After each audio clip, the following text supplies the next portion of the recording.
السلام علیکم، ستړي مشه، جوړ په خیر. برمنګهم ته راغلی یم او په برمنګهم کې دلته د دوستانو فاتحه وه. په دې ځای کې جومات دی او د جومات په څنګ کې دلته ډوډۍ مو وخوړله. اوس په دې کوټه کې له ځوانانو سره یم او غواړم چې د وطن مجلس وکړو. دا چې څوک دي دا به دوی خپله درته ووایي. راځئ چې له ښۍ خوا یې شروع کړو. حاجي صاحب زما په ښۍ خوا کې چې دی، حاجي صاحب ته خپله ځون وښایي، معرفي که ځون دی. زه په کم زدران یم، د سپیرې ولسوالۍ پروته په مرکز کې په خوست کې. ډېر ښه، ډېر ښه. او څومره وخت کېږي دلته یې؟ دلته یو 26 کاله کېږي. 26 کاله دلته دی. حاجي صاحب دغه ملګري ته یې ورکړه چې دا یې ځان معرفي کړي. السلام علیکم، زه سلیم نومیږم، زدرون یم او په برمنګهم کې انګلند کې به 25 کاله کېږي. 25 کاله، ډېر ښه. دا خو نامه خدای معلومیږي چې د ډېر وخت نه خلک دي. او دا ملګری به هم ځان معرفي کړي. زه مدثر نومیږم، د لغمان د قرغیو او دلته د 2026 کاله هم دلته اوسېږو. ډېر ښه، ډېر ښه. که داسې دې ویل هم د ملګرو چې ویل چې دومره وخت مې وشو او اوس دا کار کوم، چې یو څه کیسه اسانه شي، دا خلک در سره نور هم معرفي شي. کار کوي که بیکاره یې؟ کار کوم، دا تقریبا 15-20 کاله شو ټیکسي کوم. ټیکسي کوي؟ ډېر ښه، ډېر ښه. افغانان اکثره ټیکسي دلته کوي. دا لږ اوس خو سخت شوی دی، خو دا آسان کار و یو وخت. اوس هم ښه ده، دونه بد نه ده. مخکې ښه وه، اوس لږ اسانه شوی ده. مدثر جانه په دې به در سره هم غږېږم چې د ټیکسي کار څنګه دی. ښه، تاسو؟ زه نصیر نومیږم، نصیر تڼای، خوست شمال کې اوسېږم. 25 کاله کېږي چې دلته برمنګهم کې اوسېږم. ډېر ښه. زه هایدروفورس باش کې کار کوم. ډېر ښه. سلام علیکم ورحمت الله وبرکاته. ټولو ته سلامونه لیدونکي او اورېدونکي. زه خپله د خیست د ګربز ولسوالۍ د علي د کلي اوسېدونکی یم او 25 کاله کېږي چې په دا وطن کې ژوند کوم او خپل الحمدلله ټیکسي ډرایور یم او اوبر ټیکسي چلوم. او د بل ملګری به م چې هغوندې خپل زمون ته معرفي کړي چې دا د کوم ځای دی. او السلام علیکم ورحمت الله وبرکاته. اول کې خو سپین تڼیه ښه راغلاست دی، برمنګهم ته ښه شو چې ومې لیدلې. بیا لیدونکو اورېدونکو ته ټولو ته سلامونه، احترامات، نیکې هیلې. نوم یې عجیز المای دی، له کاڼو اوسېدونکی یم. 26 کاله کېږي چې بس برمنګهم مسافر یو. او وظیفه؟ وظیفه خپله ټیکسي کوم. څه وخت مخکې مو کورونه مو ډېر دی، قسم قسم کورونه مو کړي دي، خو فعلا په ټیکسا یم. ټیکسي ښه کور، ټولو کې ښه کور دا ده. نو مې لږ داسې هغه ده چې غام ته، خدای ته، ماشومانو ته، مکتب ته، ډاکټر ته، شفاخانې ته انیات چې شته ځون رسولی شي. ځکه موږ وطني رواجونه لږ دې ته مختص بیا یو وطني مسؤلیت، لکه مطلب اولادونو شفاخانې ته، مکتب ته، پوهنتون ته په میل سره تېښته، غام خدای ته. نو په حاضر وخت کې ځین چې ټولو کې بهترین کور ټیکسي ده. ازادي لرئ؟ یا ازادي لرو کې مطلب اقتصادي مشکلات او سره حال دي او نور هغه وي سره چې دا به راکې پوښتنې شته یم سره بیا به یې نه وکړم. صحیح شوله. نو فاروق شاه ته هم راته وایه، زه خو دې پېژنم، د خلکو ته ځان معرفي کړه. سلامونه، احترامات. زه فاروق د خوست ولایت تڼۍ ولسوالۍ اوسېدونکی، تقریبا 25 کاله کېږي چې دلته په برتانیا کې ژوند کوم او ازود کاروبار کوم. نو د 25 کاله د چې وښیل معنا ده چې ته چې روغلی ماشوم یې، حتما وړوکی وې. ډېر سن وړوکی. ډېر ښه. او په څنګ کې ملګری دی؟ السلام علیکم ورحمت الله وبرکاته. ښه راغلاست دی تڼۍ صاحب، خوښ شو چې هم دی. زه خپل امیر نومیږم، د پاکستان ولایت د ګردیز ښار او د زاړه بازار او خپل پیدا شوی ستا شوی په خوست کې او ژبه مې فارسي ده اوس اصل کې او الکټریشن یم. ډېر ښه، ډېر ښه. مننه. ملګری زه معرفي کوم. لرې ملګری پوته شه، خو یې ته یې ورکړه. نږدې هم شه، نږدې شه، خیر دی. ته لکه چې نه غواړې چې خبرې وکړې، بس پرېږده یم چې نه غواړې. السلام علیکم. وحید الله نوم دی او د سروس انجینیرینګ کمپنۍ سره کار کوم. انجینر یې خپله؟ نه، انجینرینګ کمپنۍ سره کار کوم. صحیح. السلام علیکم ورحمۃ الله وبرکاتو. مونږ وایس تڼای دی د خیس اوسیدونکی یم. دلته په انګلستان کې شپږ ویشت کاله کېږي چې ژوند کوم از د ګاز انجینر یم. السلام علیکم ورحمۃ الله وبرکاتو. زما نوم شینګل احمدی دی، د لوګر اوسیدونکی یم. خپله د بلډینګ بلډري کار کوم. السلام علیکم. زه شیرپادشاه علمي نومیږم، انډیوالانو سره د قیوم په نوم مشهور یم. نو ګاز انجینر یم. شپږ ویشت کاله کېږي چې په همدغه برمنګهم ښار کې اوسېږم. السلام علیکم. ایمون نوم ریحان او رحمان وزیرستان امزای بیرمل سرم تعلق لري، د بل طرف سرم تعلق لري او په انګلند کې 2001 نه اوسم 25 کاله او ګاس انجینیرم یم او د ایکسټرنل وال انسټالیشن کمپنۍ م لرم د ایکو ګرانټ سکورم کې. مننه. ډېر ښه. دا نو ته نه ډېرې پوښتنې لرم د ګاز انجینرۍ په اساسونه نه دو شه ودره یا او بیا دلته د سپین تڼي سره لږ جام دو د خیره سره ویلي چې بي بي سي د لوسه د همیش د ایکسټرنل وال انسټالیشن ختم شولې پوه شولې چې مو در غواړي چې زه په پښتو کې بیان که چې میش بزنس کاروبار خاتم کو ټول بي بي سي او دا ویني د ریحان چې دی خدای نه جنګ وړي یا چې ودرېږئ خیر سره جنګه لرم د سره. السلام علیکم ورحمۃ الله وبرکاتو. نوم مې سید خان دی، د خوست ولایت د علي دایه اوسېدونکی یم. فی الحال ټیکسي کوم. څو کاله کېږي دلته؟ شپږ ویشت کاله کېږي چې دلته ژوند کوم. ډېر ښه. السلام علیکم ورحمۃ الله وبرکاتو. ډېر خوښ شوم سپین تڼی چې برمنګهم ته په خیر راغلی. نو زه سید جلال نومیږم، د خوست اوسېدونکی یم، په کوم تڼی یم. په 28 د اګوست 2001 کې راغلی یم برمنګهم ته. نو تر نن وخته پورې بس لګیا یو په د انګلستان کې برمنګهم کې د خپلو وطندارانو کلیوانو سره بس مصروف یو. بس په څه دکانه کې کور کو، څه ټکسۍ چلاوه، څه سیکورټي کا، څه کله په داسې مختلف ژبې کې مصروف یو. مننه، ژوندی دی. نو دوستانو دغه د خلک خو مې در وپېژندل او دوی هر چا خپل ځان وښود. ما ته داسې معلومات وشو چې اکثریت دلته چې دی د خوست اوسېدونکي دي. دا تصادف دی، دا زما خوښه داسې نه وه چې زه خوستیان را پیدا کړم او ورسره وغږېږم، خو دغسې خدای پاک کورونه دي دغسې پېښ شول.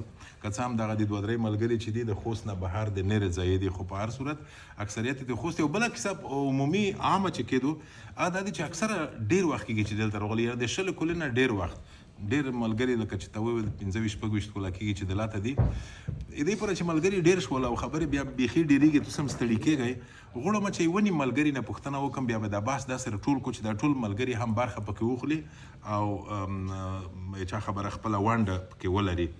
یموی پوره مهمه پوښتنه یې د ملګریو نه دا دو، تاسو به مطمئن دا پوښتنه وي چې وطن ته هم څه ګټه رسېدلی ده چې شپږ ویشت کاله دلته یې او ټکسۍ چلوئ، کورونه کوئ، ټیټې جګې.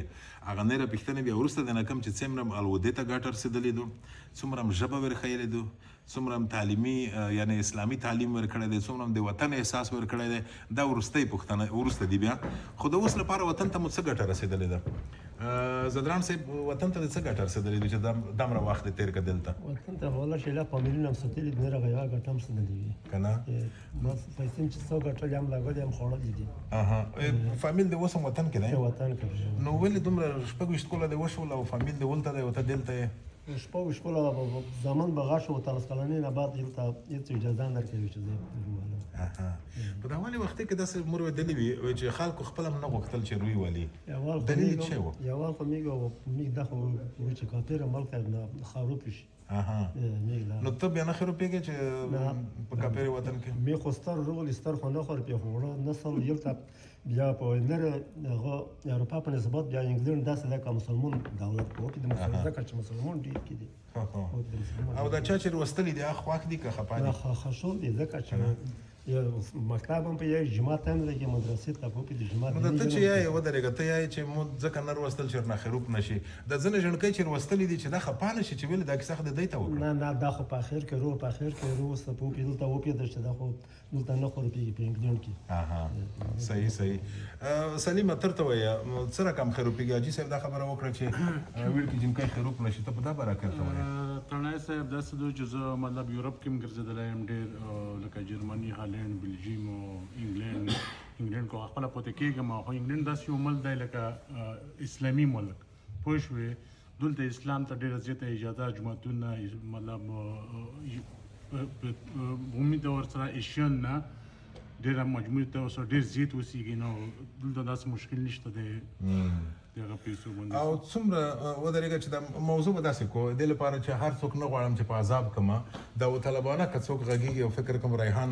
د خبرو ډېر شوقي دی یوه پوښتنه به زه کوم دی هر چا چې ځواب ورکوو هماغه هغه دې ځواب وکړي ریحانه ته دا وایه چې څومره دا خبره اسونه دو او که سخته دو چې ته الودې ته د وطن په روحیه هغه ډول روزنه ورکړي چې ته خپله غوړې دا څومره سخته کیسه ده که نه ده سخته ته وایې چې په یورپ کې چې باید په انګلینډ مثلا برمنګهم کې په انګلینډ کې زه خپل بال بچ مو سره چې وي زه په دغه شي باندې فخر هم کوم 24/7 مو په نظر لاندې دي او دلته چې مو خپل بال بچ روست څوک ایج دا سوچوه چې څوک ته نه کولی وي څوک ته لاسې کولی وي نو د وتې نه کورنه تر اوسه پره دی څوک 15 کلن شول څوک شل کلن دي څوک 14 کلن دي څوک 13 کلن دي دا ایګیز د وتې بجې نه ونسه ته مسلطان دی او د ونې ټایم پر دا د مو په نظر او د مو په ګاډي کې روډان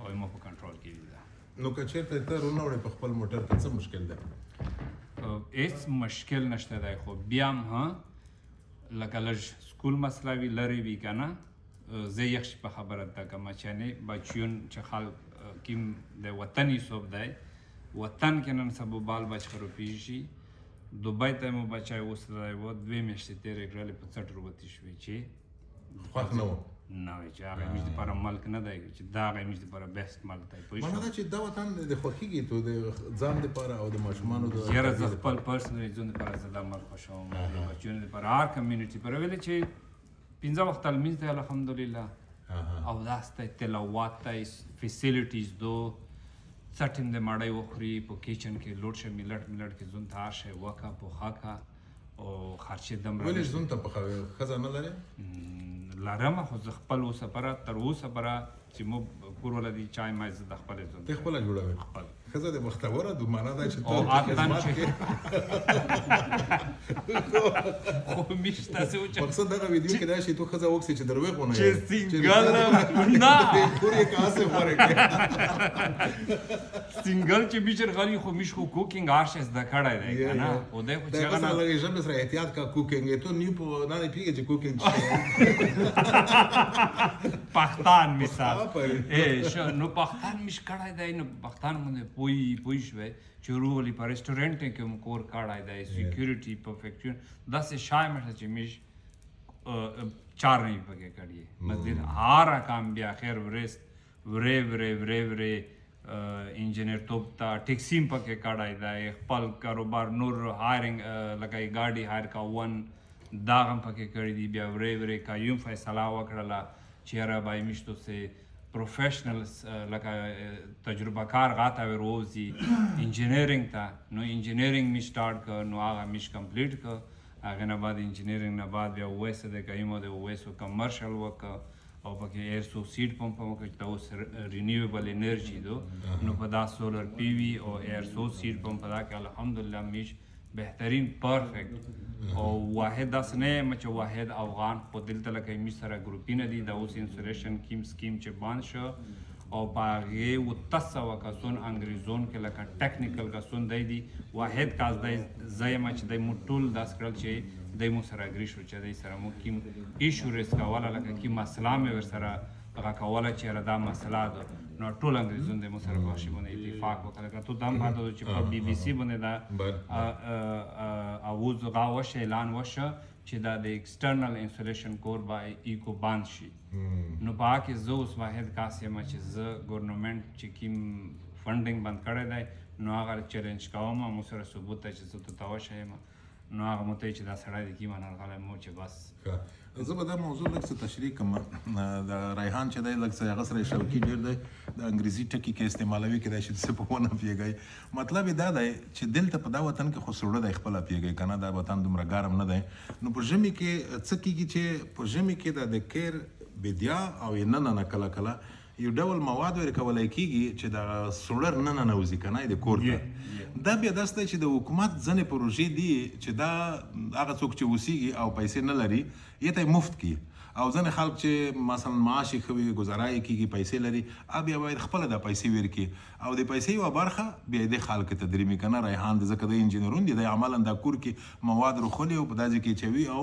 ګټې بیا دی ته رسېږي خلک ته یې دا ګټه ده چې توده وي په ژمي کې که نه سوړه نه وي او دی ته یې دا ګټه ده چې پیسې کېږي خو حکومت اوس دغه پروژه درولې ده دا یې حکومت سره یې دعا ده چې دا پروژه بیرته خلاصه شي مننه دا بله خبره د ماشومانو خبره لا هم ماته ډېره مهمه ده په دې ملګرو کې داسې څوک شته که راته ووایي چې د دوی ماشومان لیک او لوست کولی شي په پښتو یا په دري په فارسي لیکل او لوستل کړای شي داسې څوک شته ته خو ودرېږه څوک دی فاروق لاس پورته که ته دا فاروق ته ورنږدې که فاروق څه رقم چل دی ستا په کور کې داسې کیسه شته چې ماشومان د لیک او لوست کړای شي دا برهان الله نومیږي زما زوی دی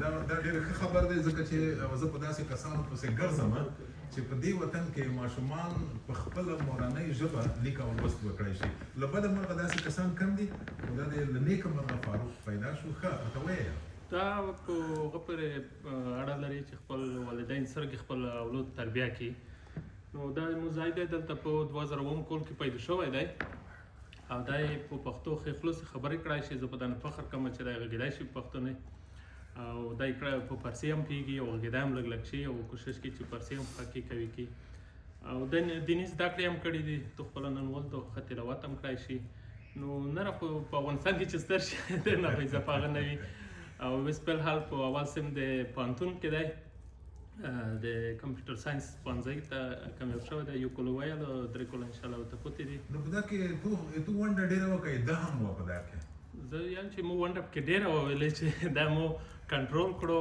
وړیکې چې و مو پلوس دا به وخت مې ورکړو جماعت ته مو او کوشش مې سره کړو نو بعضې خلک داسې شته چې خپل اولادای دلته یې وړر وستلی دي مګر اوس خپله ژبه نه هېره شوې ده متاسفانه نو که کوشش سیګ ورسره وکړي یا که دلته پیدا شي او که افغانستان نه راولي او ځین چې خپله ژبه باید دوی باید وکړلی شي چې خپله ژبه نه خبرې وکړلی شي برهانه ته خو تل ورجامه وکړه ته وایه څه کلان وي چې پښتو لیکل دې شروع کړل او کتوب دې ویلی شو او هېڅ مشکل کې لرې که مشکل نشته پښتو چې دو موږ فکر چې ما وخت پښتو زده کړې بیا مې انګلیسي زده کړه نو پښتو چې وه موږ کتابونه ویل پلار مې چې وطن ته لوړو نو کتابونه به ځان سره وړل نو هغه بیا موږ ځان سره مطالعه کول ته دلته پیدا شوی که د وړیکه وې چې روغلی یې نه دلته پیدا شوی دلته پیدا شوی یې برمنګهم کې پیدا شوی او دلته دې بیا په وړیکولي کې پلور نه پښتو زده کړي دي یې دغسې ده او اوس لیک او لوست کړای شي هېڅ مشکل هم نشته لیک او لوست کړای شم یې په کم فارسي پوهېږم ویلی شم لیکلی شم څومره فرق کړی دی مثلا ستا همزولي چې دي که نه هغوی چې په پښتو لیک لوست نه شي کړی او ته یې کړای شي فرق یې وینې یې خو فرق اصلا په دا کې دی چې پلور مې سترګې ووایي اکثریته ونډه یې امیر پلور تربیه کوي چې اوس میر پلور سره کوم تربیه ورکوي څومره وخت ورکوي دا کې اصلا خبره ده او طبیعي ده چې ذهن او عقل او فکر دا ډېر کړی وي که نه پرمختګ کړی وي دې سره او په ډېرو شیانو دې سر خلاصېږي لکه څه رقم لکه مثلا مخکې د قرآن شریف تلاوت که د خپله تلاوت په خپله یوه ګټه ده چې سړی یې کي که نه یا پښتو لیکل کې انګلیسي خدای هسې هم زده ده معنا چې د یوې ژبې په ځای د څو ژبې زده دي یې دغسې ده او نو کامیابي دې غواړم برهان الله ډېره مننه ژوندی دی نور څوک داسې شته چې په کور کې ماشومان په پښتو دري لوست کولی شي یا که نشته ولې نشته ودرېږه څوک ولاش خو لیکن مشکل پښتو خو اکثره یایي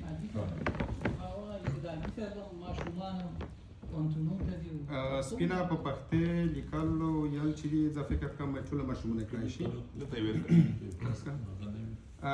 پښتې لیکلو یل چې دي ټول کړای شي ځکه چې ټول فامیل نه چې دي پښتانه دي مليمه خبره چا چې دري په خینه کې یو دري دو نو زه فکر نه کوم چې دا څه مشکلات وي دا مليمه خبره ده چې دلته ژوند کې او مکتبینه هر څه چې دي دا په انګلیسي دي نو لړکی یعنی غیر فرق خامخا کې پښتو او انګلیسي کې لړکی فرق دی یعنی انګلیسي لړکی زیات زیاتو نسبت پښتو ته زنه د اصل وتی نه دي چې هغه میکس استعمالي پیغام نه پیږي د هغه سره د مختانه دي خو کچېره کې مشمون وطن ته یوړل شي نو زه فکر کوم چې هغه بیان یعنی دا چې تاګ وشي د ماشومانو سره وطن ته خبره به تیرې کړو دا کې پښتو کې یعنی چې په کول کې یورګ ماشومان لوړ شي مو په نظر سره نو ان شاء الله غنه خیر پیږي خیر په اول مقصد هغه دی چې یعنی خپل ژبه به صحیح زده کولای شي بل دا چې څوک راته ویلی شي په دې جومات کې چې تاسو یې لرئ او په ګډه راځئ او خوند یې په دې هم وکړه چې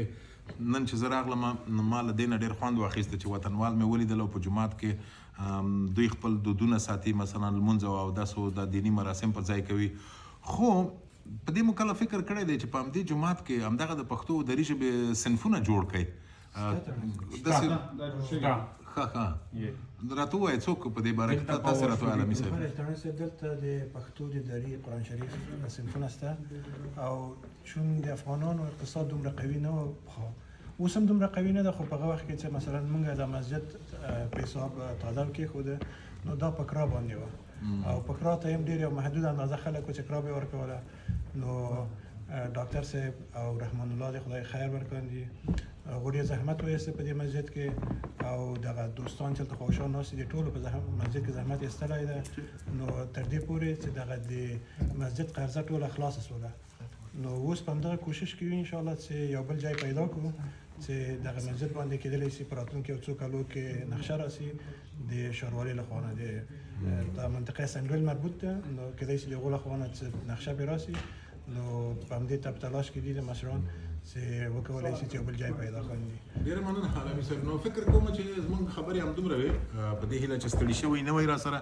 که څوک غواړي چې خبرې وکړي راته ووایه که یوه نیمه خبره پاتې وي خو هدف د دې مجلس نه دا و چې په پردي وطن کې د خپل وطن د دودونو ساتل ژبه کلچر لیک او لوست خپل رواجونه فاتحې جنازې او د ودونو مراسم دا ټول په خپل د وطني فضا کې چې ترسره کېږي دا له ټولو نه غټه ګټه ده او په برمنګهم کې د ما چې ولیده د ابوبکر صدیق په جومات کې دا کار یو حقیقي بڼه لري او ما خوند ترې واخیسته په دې هیله چې راته روغ وایي چې هر چیرې یاست راسره ستړي نه شئ د برمنګهم د ابوبکر صدیق له جومات نه نننۍ خبرې همدومره وې روغ اوسئ او تر بیا